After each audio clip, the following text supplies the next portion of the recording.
अस्सलाम वालेकुम व्यूअर्स, मैं हूं सरफराज तैमूर एंड वेलकम करता हूं आपको इन्फॉर्मेशन ऑफ वजीज़ बर्ड चैनल पर। और साथ ही उम्मीद रखता हूं कि आप सब खैरियत से होंगे, फिट फाट होंगे और आपके जो बर्ड हैं उनकी जो फीडिंग है और उनकी जो सेहत है वो अच्छे से चल रही होगी। फ्रेंड्स, आज का जो मेरा टॉपिक है वो सीप के हवाले से है कि बजीज़ बर्ड को सीप लग जाती, कि बजीज़ को जो सीप लग जाती है उसकी क्या रीज़न है, क्या मसला है या क्या प्रॉब्लम आती है बजीज़ में जिसकी वजह से उन्हें सीप लग जाती है। तो फ्रेंड्स, उसकी मैंने जो रीज़न ढूंढी है वो 4 से 5 है, लेकिन बट उससे पहले मैं आपको बता दूं आज का टॉपिक बनाने का मतलब, कल एक हसीब भाई हैं उनकी मेरे पास कमेंट्स आई कि भाई मेरे बर्ड को सीप लग चुकी है और मेरे 5 से 6 बर्ड भी एक्सपायर हो चुके हैं, लव बर्ड। तो फ्रेंड्स, इसमें भी काफ़ी रीज़न्स हो सकती हैं कि या उन्होंने मार्केट से ली हो, वो बीमार हो, और दूसरा क्या कहते हैं कि उन्होंने सॉफ्ट वुड यूज़ ना कराई हो, या लगातार ब्रीड किए हुए बजीज़ ली हों या लव बर्ड ली हों, यानी कि वो लगातार ब्रीड करते रहे और इन्होंने मार्केट से ले लिए, या कि उनमें विटामिन वगैरह की कमी हो। क्योंकि सीप में बर्ड सूखना शुरू हो जाता है और उनकी हड्डियाँ निकल आती हैं नीचे, जो इनकी जो हड्डी है, चेस्ट की हड्डी है, वो बिल्कुल सूख जाती है। सीप का अंदाज़ा आप इस तरह से लगा सकते हैं, या बर्ड को पकड़ के चेक करें कि वो बेचारा सूख तो नहीं रहा। सूख रहा है तो आप काइंडली उसका ट्रीटमेंट करें, उसका इलाज करें। उसके लिए आज ये वीडियो बना रहा हूँ। फ्रेंड्स, इसकी जो रीज़न्स हैं, फर्स्ट रीज़न है कि मोशन लग जाते हैं। फर्स्ट मोशन जो लगते हैं, मोशन लगने के बाद आपका परिंदा सुस्त हो जाता है, तो उसकी सेहत यानी कि लूज़ मोशन की वजह से उसका जिस्म का पानी कम हो जाता है, तो उस वजह से सीप लगती है। सेकंड रीज़न जो है, बजीज़ या लव बर्ड हों उनको लगातार आप ब्रीड लेते रहें, उनको रेस्ट ही ना दें, तो लगातार ब्रीड लेने की वजह से भी यानी कि मुसलसल या लगातार बस आप पूरा साल धड़ाधड़ ब्रीड लिए जा रहे हैं, उस वजह से सीप निकल आती है। तीसरी जो रीज़न है वो ये है कि आप अच्छी डाइट और अपने बर्ड की अच्छे से केयर नहीं करते। काफ़ी व्यूअर्स हैं और काफ़ी फ्रेंड्स होते हैं जिनको नहीं पता होता या वो टाइम नहीं दे पाते। तो फ्रेंड्स, काइंडली ये भी जानदार इस्लाम है, अल्लाह की मखलूक हैं, तो आप इन्हें भी टाइम दिया करें। आपने इन्हें रखा हुआ तो काइंडली आप अपने बर्ड की केयर अच्छे से करें। और चौथी जो रीज़न है वो ये है कि काफ़ी फ्रेंड्स मुझे कमेंट करते हैं कि भाई हमारे बर्ड सॉफ्ट फूड खाते ही नहीं। तो फ्रेंड्स, वो कैसे खाएंगे? आप उन्हें यूज़ कराएंगे तो खाएंगे ना। आप कोई चीज़ लेके आते हैं, वो उस चीज़ की आदी नहीं होती है, उस जगह की आदी नहीं होती। जैसे कि आप बर्ड ही मिसाल के तौर पर लेके आते हैं बाहर से, तो आदी नहीं होते उस जगह पे रहने के बाद में वो एडजस्टमेंट कर लेते हैं। बाद में वो जो हैं जिनका एडजस्टमेंट कर लेते हैं, भले लव बर्ड हों, बजीज़ हों या कोई और बर्ड हो। तो फ्रेंड्स, सीप का एक ये मसला है कि काफ़ी व्यूअर्स जो काफ़ी भाई हैं वो कहते हैं कि लव बर्ड हमारे बर्ड जो हैं भाई सॉफ्ट फूड खाते ही नहीं। तो मैं आपको एक और एग्जांपल दे देता हूँ। मेरे ये वाले लव बर्ड हैं, ये सॉफ्ट फूड नहीं खाते थे, तो मैं इनका क्या करता हूँ, एक तो आप यूज़ कराएं लगातार अपने बर्ड को। एक तरीका ये है कि आप अपने बर्ड को जो केज में आपने सीड मिक्स रखी है, सीड मिक्स का पॉट है, जैसे अब ये सीड सामने जो लगा हुआ ये सीड मिक्स का पॉट है इनका, ये वाला देखें, तो ये आप निकाल दें शाम में।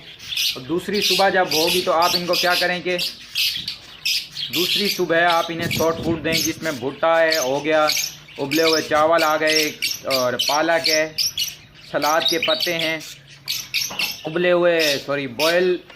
भिगोए हुए चने हैं, यानी कि बॉयल करके तो नहीं देने आपने, गर्मी है तो भिगोए हुए चने दे सकते हैं आप अपने बर्ड को।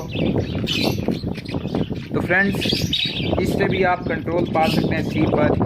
तो दूसरा तरीका ये है कि आप अपने बर्ड को ऑफ़र करते रहें soft food. First time offer करें वो नहीं खाएंगे, सेकंड टाइम खा लेंगे, नहीं तो इंशाल्लाह अल्लाह ने चाहा और अल्लाह के करम से वो थर्ड टाइम तो वो खा ही लेंगे। मेरे एक्सपीरियंस जो है, मैं यही आपको सजेस्ट करूँगा, वो थर्ड टाइम खा लेंगे। नहीं तो जो पहला तरीका बताया है कि आप उसका सीड का पॉट निकाल दें, सीड मिक्स का, तो दूसरी एक सुबह आप ये सॉफ्ट फूड दें, जब वो सॉफ्ट फूड खा लें तो उसके बाद आप उन्हें सीड मिक्स दे दें। तो ये तरीका है। और आप इसके हल पे आ जाते हैं। तो फ्रेंड्स, इसके हल के लिए आपने क्या करना है, तो